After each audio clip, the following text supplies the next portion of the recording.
सिर्फ आरोप लगे थे क्या? दंगे हुए तो थे ना? आरोप क्या था?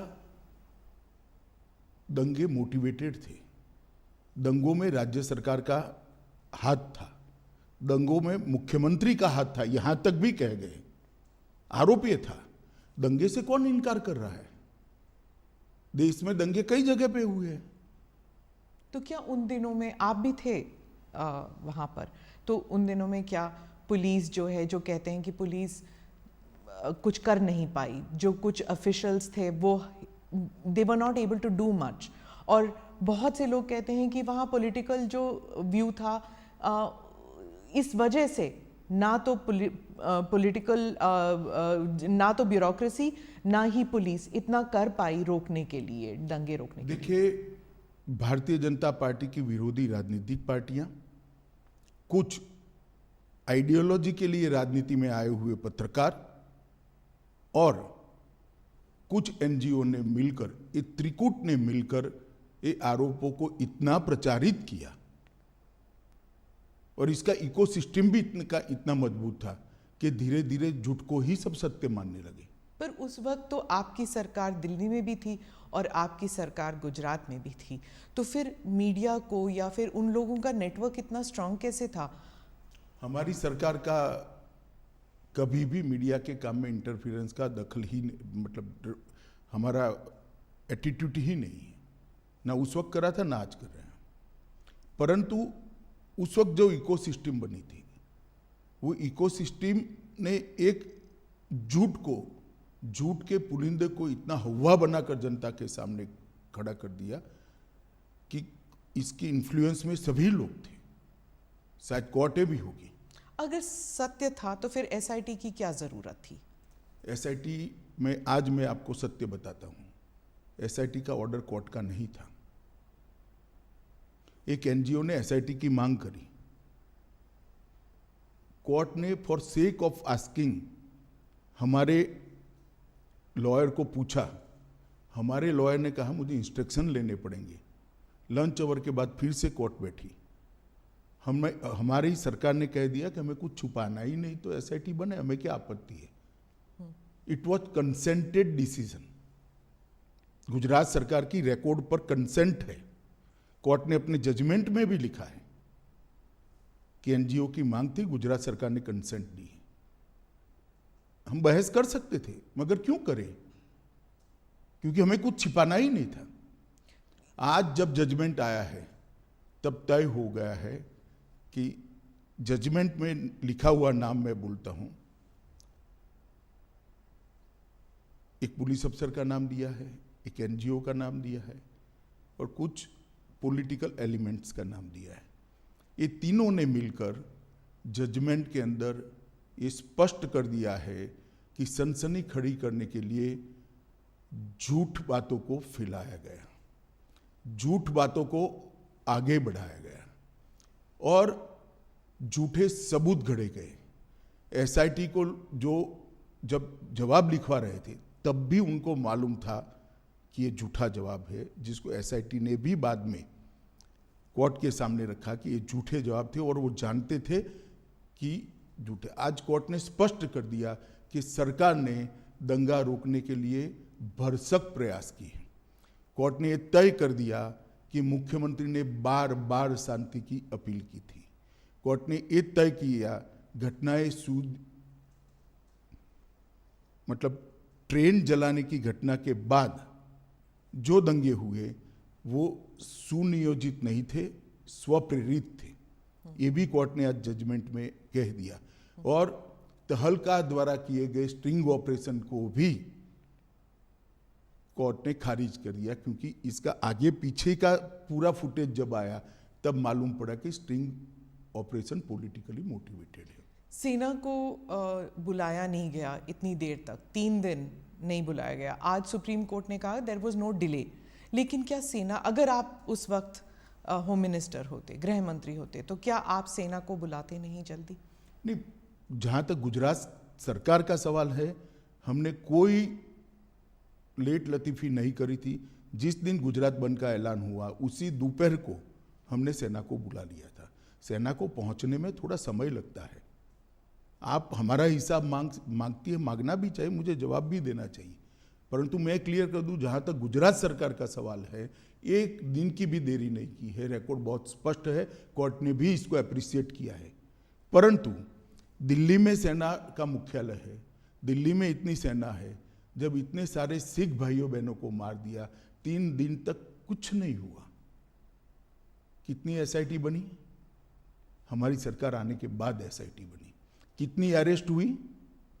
इतने सालों तक सिख नरसंहार में विपक्ष की सरकारें रही, कभी अरेस्ट नहीं हुई, और वो लोग हम पर आरोप लगा रहे हैं पार्शियलिटी के।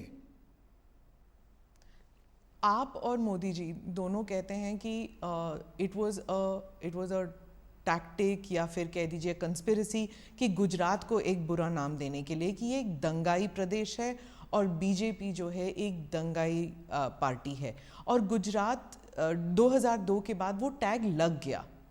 क्या आप मानते? मैं और मोदी जी नहीं कहते, भारतीय जनता पार्टी नहीं कहते कि हम पर टैग लगाने का झूठा प्रयास किया। अब सुप्रीम कोर्ट भी कहती है कि झूठा टैग लगाने का प्रयास किया। आप लोकतंत्र में संविधान को भी नहीं मानेंगे, सुप्रीम कोर्ट को भी नहीं मांगेंगे। पॉलिटिकल स्टेटमेंट सच्चे या सुप्रीम कोर्ट का सब एविडेंस एप्रिशिएट कर कर लिया गया फैसला सच्चा, ये देश की जनता ने तय करना पड़ेगा, आप जैसे पत्रकारों ने भी तय करना पड़ेगा। और अगर ये मत बनता है कि सुप्रीम कोर्ट का एप्रिशिएट हुआ एविडेंस एप्रिशिएट करने के बाद दिया गया फैसला सच्चा है, तो अब क्वेश्चन उठाने चाहिए। पत्रकारों की जिम्मेदारी है, जिन्होंने आरोप लगाए थे उनके ऊपर पूछना चाहिए उनको कि क्या आधार था ये आरोप का, और आधार था तो क्यों नहीं गए सुप्रीम कोर्ट में। आपने एनजीओज का जिक्र किया, कौन से एनजीओज हैं, क्या किया उन्होंने? देखिए, मैंने बहुत हरीडली जजमेंट को पढ़ा है, मगर इसमें तीस्ता सेटलवाड का नाम बहुत स्पष्ट दिया है। तीस्ता सेटलवाड की एनजीओ थी, नाम तो मुझे मालूम नहीं है उनका। उन्होंने हर थाने में इस प्रकार की भारतीय जनता पार्टी के कार्यकर्ताओं को इन्वॉल्व करने वाली एप्लीकेशनें दे दी थी, और मीडिया का दबाव इतना था कि सभी एप्लीकेशनों को सच मानकर ट्रीट किया गया। मीडिया और एनजीओज का एक नेक्सस था, आप कह रहे हैं इन दोनों ने मिलकर 20 साल तक चलाया ये पूरा? नहीं ना, 20 साल नहीं चला, 2002 अब 2022। स्मिता बहन, सबसे बड़ी बात तो जनादेश होता है, और जनता सब देखती है। 130 करोड़ लोगों के 260 करोड़ आंख होती है, 260 करोड़ कान होते हैं, सब देखती है, सब सुनती है। हम कभी चुनाव नहीं हारे। जनमानस ने, जनता ने कभी भी ये आरोप को स्वीकारा नहीं। मीडिया, एनजीओ और हमारी विरोधी पॉलिटिकल पार्टी आरोपों को चलाते गई। एक चला दिया कि सीडी के बारे में, सीडी लेकर राहुल शर्मा चले गए, वहां पर नोटिंग है, नोटिंग साइड पर रोज काम है, उसने अपने रिकॉर्ड में रखा है, कोई कानून को नहीं तोड़ा है, और सुप्रीम कोर्ट ने भी इसको स्वीकृत किया है। बहुत से लोगों का मानना है कि एसआईटी इन्फ्लुएंस हुई थी, बीजेपी का दबाव था एसआईटी के ऊपर।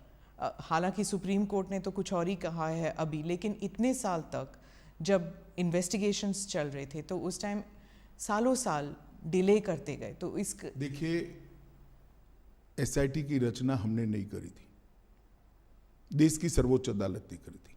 अफसर का चयन भी हमने नहीं करा था, देश की सर्वोच्च अदालत ने एनजीओ को सुनने के बाद करा था। और जो अफसर रखे गए थे वो भारतीय जनता पार्टी के रूल स्टेट से नहीं लिए गए थे, सेंट्रल गवर्नमेंट के लिए गए थे, और तब तक सेंट्रल गवर्नमेंट बदल चुकी थी, यूपीए की आ चुकी थी। तो एसआईटी इन्फ्लुएंस नहीं हुई थी? जरा भी इन्फ्लुएंस नहीं। और कोर्ट मॉनिटरिंग केस था, कैसे इन्फ्लुएंस होती? इतने महंगे महंगे लॉयर एनजीओ की ओर से अपीयर होते थे। जैसे जाकिया जाफरी कहती थी, जो आप महंगे लॉयर्स की बात कर रहे हैं, कि आपकी तरफ के जो लॉयर्स थे वो बहुत हेविली पेड थे, उनकी तरफ से नहीं थे। एसआईटी के लॉयर्स जो थे हमारी ओर से हमारे लॉ ऑफिसर ही थे, और कोई नहीं था। हाँ, उनको बहुत पैसे, लॉ ऑफिसर को इतना पैसा नहीं मिलता है, आप जानती हो। इसके पेमेंट का एक सिस्टम होता है, इसका रेट शब्द प्रयोग ठीक नहीं है, मगर उनकी फीस तय होती है। और कई सारे इतने गलत बातें कि फायरिंग में सिर्फ मुसलमान मारे गए। कोर्ट ने आज ये भी नकार दिया कि ऐसा नहीं हुआ है। फायरिंग में मुसलमान नहीं मारे गए, लेकिन दंगों में तो मुसलमान मारे गए ना। देखिए स्मिता जी, एक बात आप समझ कर चलिए, जिस तरह से 60 लोगों को जिंदा जला दिया था, उसका समाज में आक्रोश था। और जब तक दंगे नहीं हुए तब तक किसी ने इसका क्रिटिसिज्म भी नहीं किया, accept Bharatiya Janata party. Congress party का एक भी स्टेटमेंट, पार्लियामेंट चल रही थी उस दिन, किसी ने दुख भी व्यक्त नहीं किया कि 60 लोगों को जिंदा जलाने की घटना का आप भर्त्सना भी नहीं करोगे, निंदा भी नहीं करोगे। इतनी बड़ी वोट बैंक पॉलिटिक्स होगी। आज सुप्रीम कोर्ट ने यह भी कह दिया कि जाकिया जाफरी किसी और के निर्देशन पर काम करती थी। कई सारे विक्टिम्स का एफिडेविट एनजीओ ने साइन कर दिए, विक्टिम को मालूम ही नहीं है। आपके हिसाब से किसने किया, क्यों किया जाकिया जाफरी के? सब जानते हैं ना कि तीस्ता सेतलवाड जी की एनजीओ ये सब कर रही थी, केवल और केवल।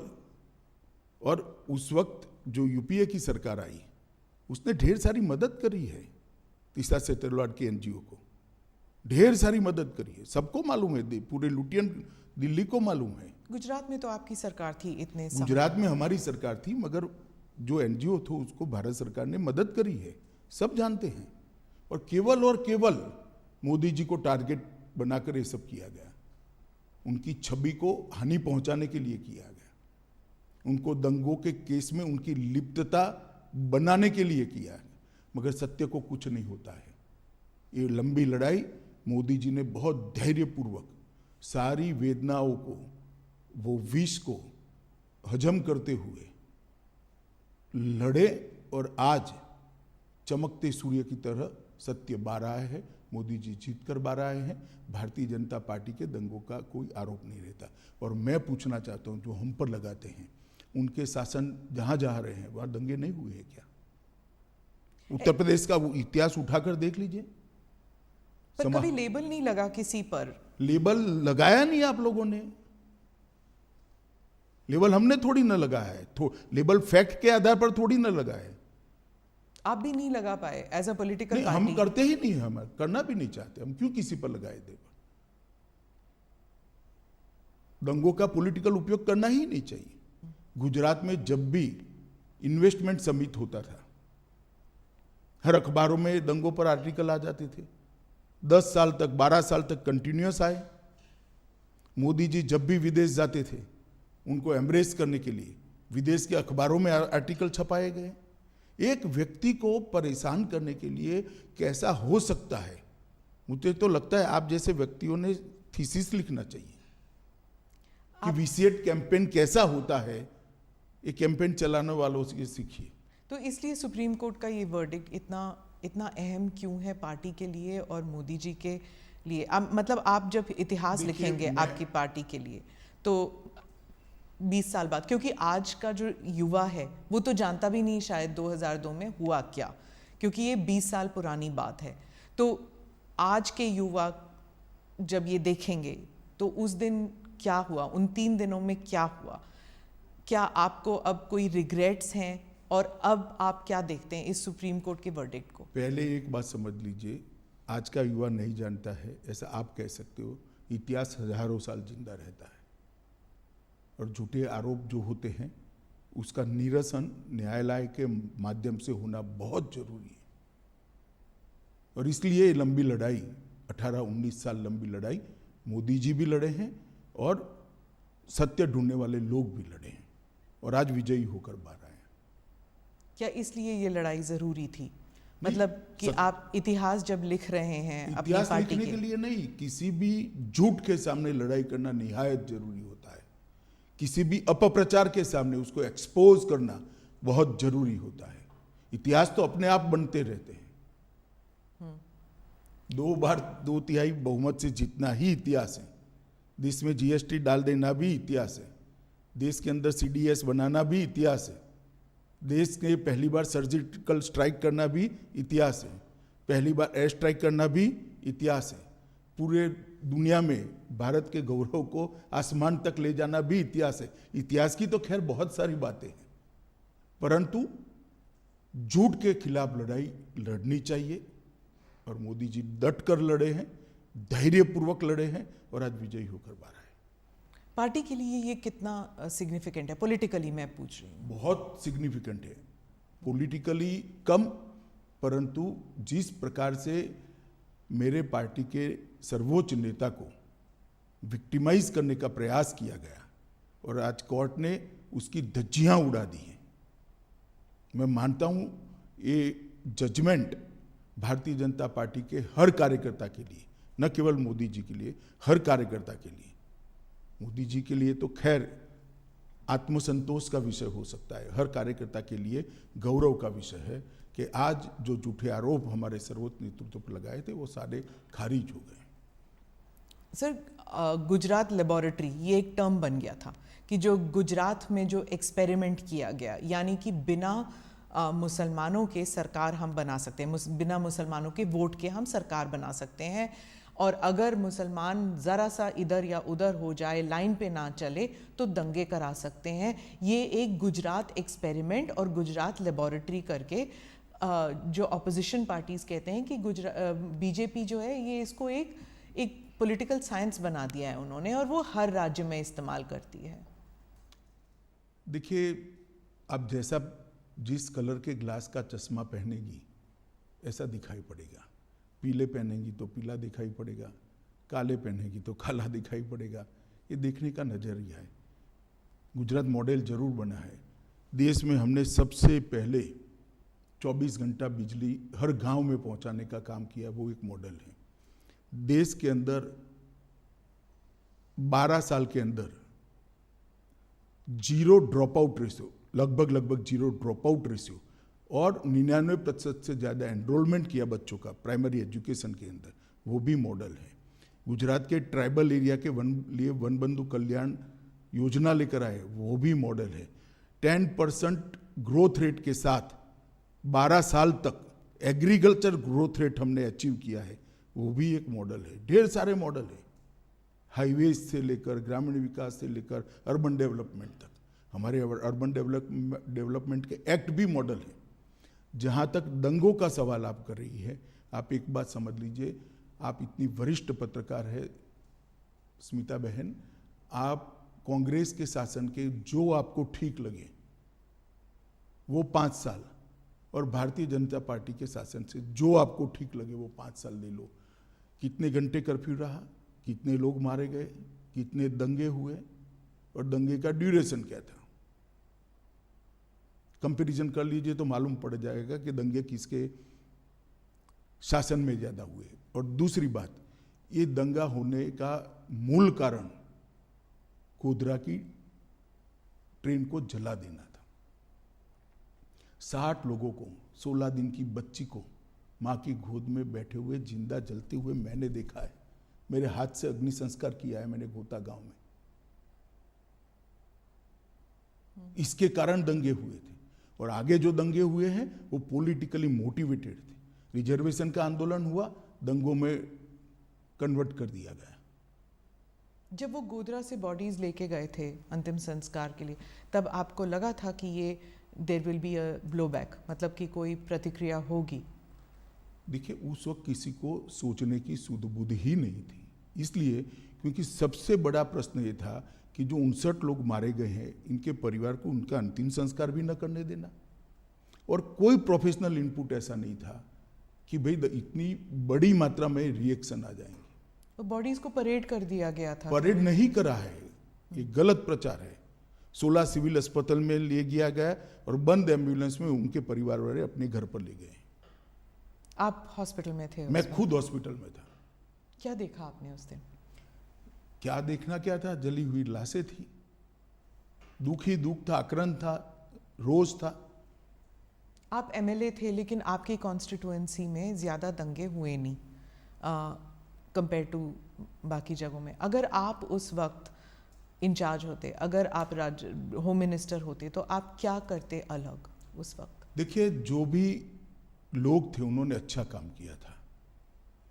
मगर घटना के कारण रोष इतने व्यापक मात्रा में था जिसकी भनक किसी को नहीं लगी थी, किसी को नहीं लगी थी, ना पुलिस को लगी थी ना किसी को लगी थी, और बाद में किसी के हाथ में ही नहीं रहा सर।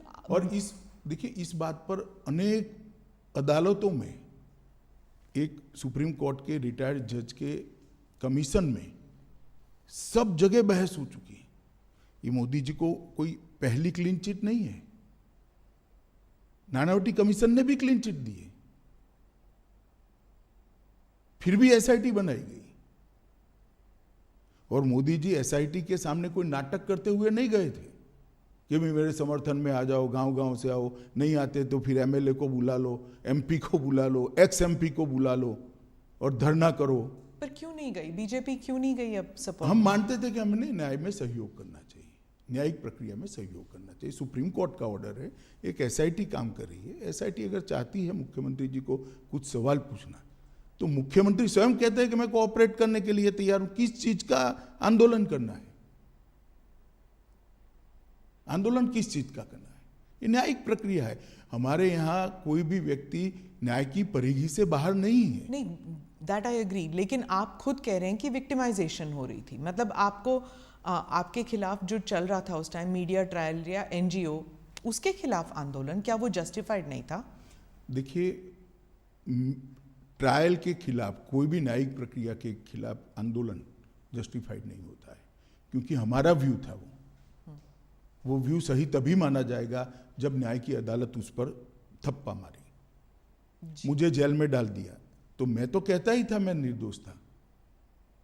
परंतु जब न्याय की अदालत ने कहा कि मुझ पर गलत केस किया गया, मुझे फंसाने के लिए पॉलिटिकली मोटिवेटेड साजिश थी सीबीआई की, तब इस पर थप्पा लगता है। मेरे कहने से कुछ नहीं होता। उस वक्त लगा आपको कि पार्टी आपके साथ नहीं है? जरा भी नहीं लगा, पार्टी मेरे साथ ही थी।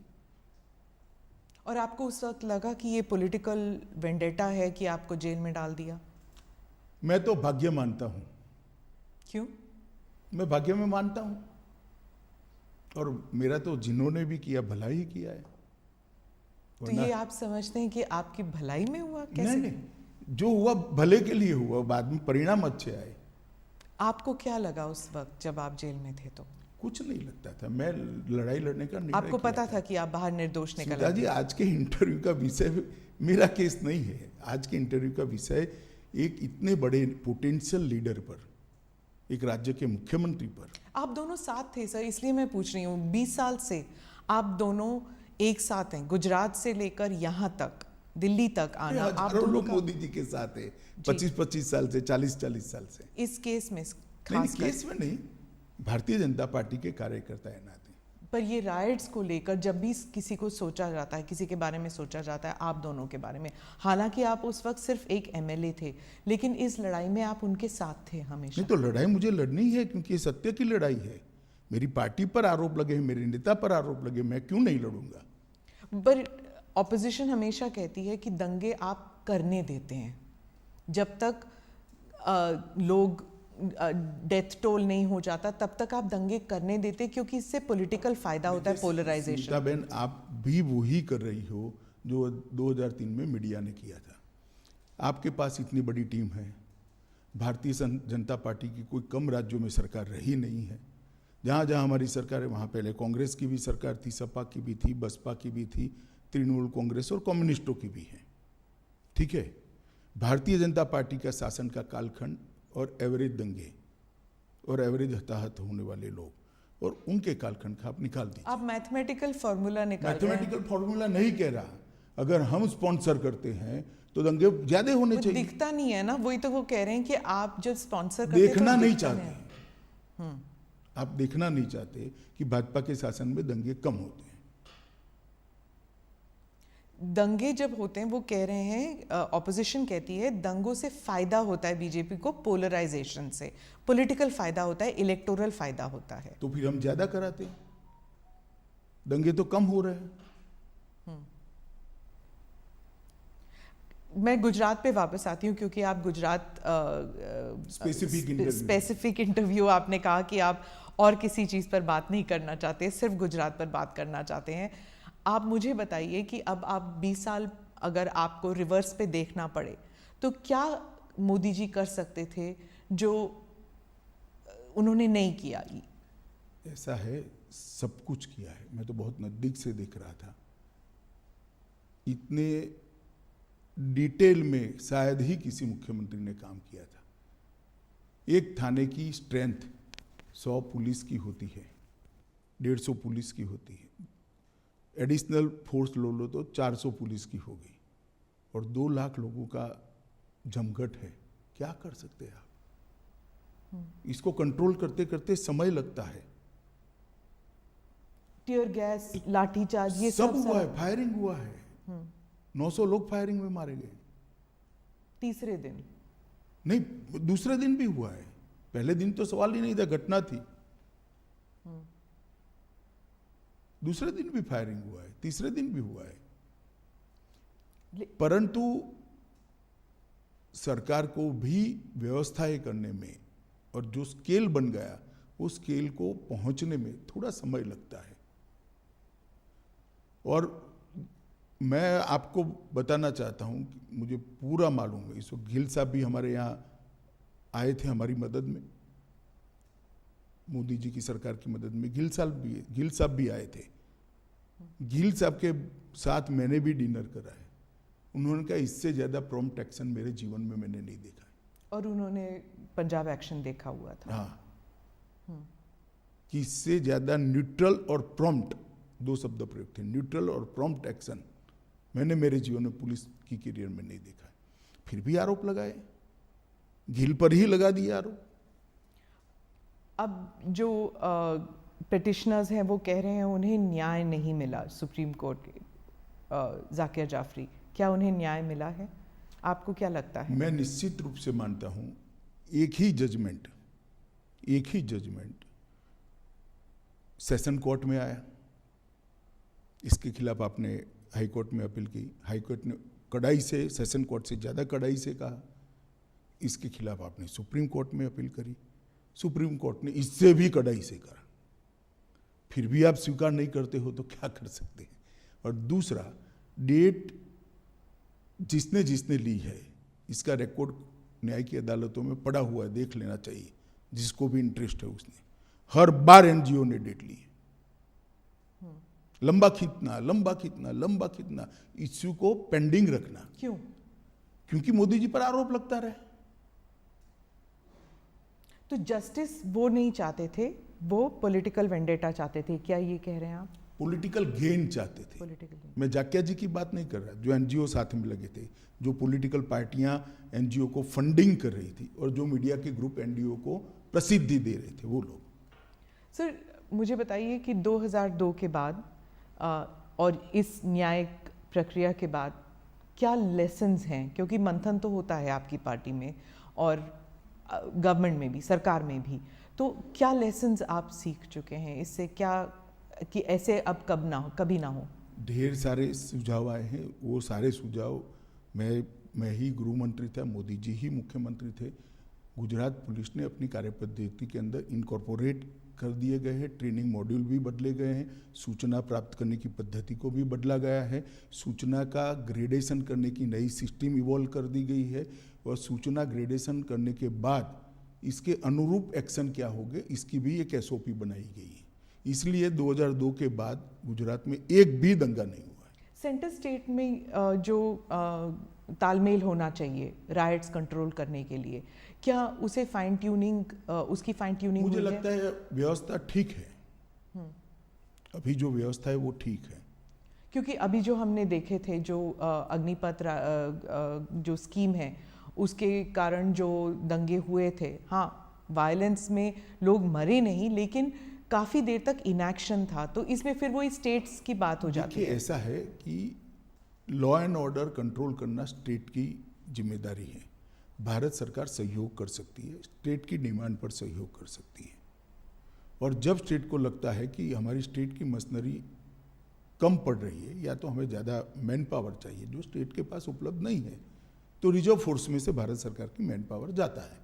ये व्यवस्था बहुत परफेक्ट है, और हर स्टेट में कमोबेश भारत सरकार के CAPFs के बटालियन लगे हुए हैं, तो कहीं और से नहीं लाना है।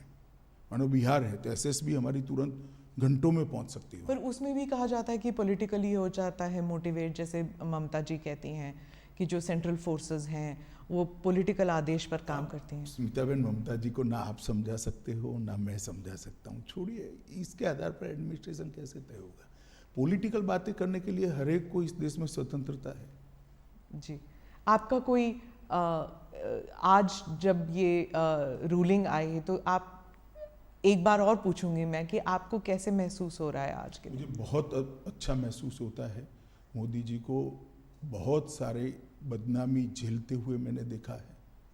मोदी जी पे बहुत सारे झूठ और झूठे आरोप मढ़ते हुए, निर्लज्जता से मढ़ते हुए मैंने देखा है।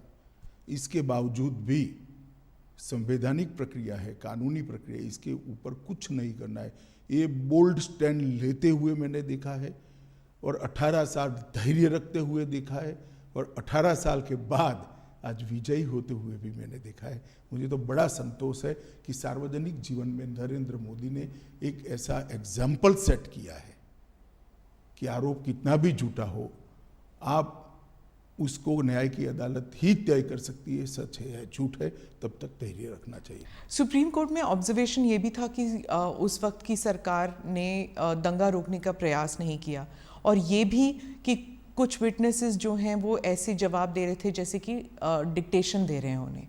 दोनों चीज़ें ऑब्जर्व किया गया। देखिए, उस वक्त सुप्रीम कोर्ट ने जो ऑब्जर्वेशन किया था वो एनजीओ के एफिडेविट के आधार पर किया था। इसकी जांच के लिए एसआईटी बनाई थी, एसआईटी ने अपनी रिपोर्ट दे दी और आज जो जजमेंट आया उसमें सुप्रीम कोर्ट ने कहा है राज्य सरकार ने दंगा रोकने के लिए भरसक कोशिश की, राज्य सरकार ने उचित समय पर उचित कार्यवाही कर कम नुकसान में दंगों को समाप्त किया और राज्य सरकार ने सुप्रीम कोर्ट द्वारा दी गई विटनेस प्रोटेक्शन की स्कीम को पूरा का पूरा फुल स्टॉप कॉमा में पूरा किया है। तो इसीलिए कहा जाएगा कि सुप्रीम कोर्ट को भी इन्फ्लुएंस किया है। सवाल ही नहीं है सुप्रीम कोर्ट को इन्फ्लुएंस करने का। आप आरोप लगाने के लिए तो कोई भी कुछ भी लगा सकता है, परंतु आप जजमेंट पढ़ेगी, मेरे हिसाब से 300 से ज़्यादा पेज का जजमेंट है और हर आरोप को सुप्रीम कोर्ट ने गोलमोल नहीं किया है, डील किया है। किस आधार पर ये करा है? सामने से श्री कपिल सिब्बल ने बहुत सारे आर्ग्यूमेंट्स किए हैं, ऐसा नहीं है। ये इतने सालों से लड़ा जाने वाला केस है, सुप्रीम कोर्ट में 7 साल तक केस चला है और हर बार पूरे दिन सुनवाइयां हुई है। ये तीनों बातों को सुप्रीम कोर्ट ने स्पष्ट किया है कि राज्य सरकार ने भरसक कोशिश की, उचित समय पर उचित निर्णय लेकर इसको कम नुकसान में दंगों को समाप्त करा और जो विटनेस प्रोटेक्शन स्कीम राज्य सरकार ने सुप्रीम कोर्ट के सामने रखी थी, सुप्रीम कोर्ट ने थोड़े बहुत अमेंडमेंट कर अप्रूव करी थी, इसको फुल स्टॉप कॉमा में स्पिरिट के साथ लागू किया है। और मोदी जी के लिए भी कहा कि मोदी जी ने बार बार दंगा रोकने के लिए मीटिंगें भी करी, अपीलें भी करी, सार्वजनिक अपीलें भी करी और स्थान पर भी गए। ये सभी चीज़ों को आज सुप्रीम कोर्ट ने नोट किया है। तो मैं मानता हूं कि एक भी आरोप जो एनजीओ ने लगा था वो टीका नहीं है। मोदी जी बिल्कुल कोई आरोप के बगैर पूरी बात से आज सुप्रीम कोर्ट के जजमेंट से बाहर आए हैं और आज सत्य का विजय हुआ है। मीडिया और एनजीओज, इन दोनों के ऊपर सुप्रीम कोर्ट ने भी कहा है। आप एक बार अगर आप कहें कि आप what do you think should be the role, और क्या रोल मीडिया ने नेगेटिव पॉजिटिव, एनजीओज ने नेगेटिव पॉजिटिव क्या किया? नहीं, त्रिकूट है, सिर्फ मीडिया और एनजीओ नहीं है। पॉलिटिकल पार्टियां भी जो एनजीओ को नर्स करती है वो भी है, आप इसको मत छोड़िए। तो आप व्हाट डू यू थिंक कि क्या इससे कोई लर्निंग लेसन्स मिलेंगे? मैं तो मानता हूं ये देखकर सबने आत्मचिंतन करना चाहिए।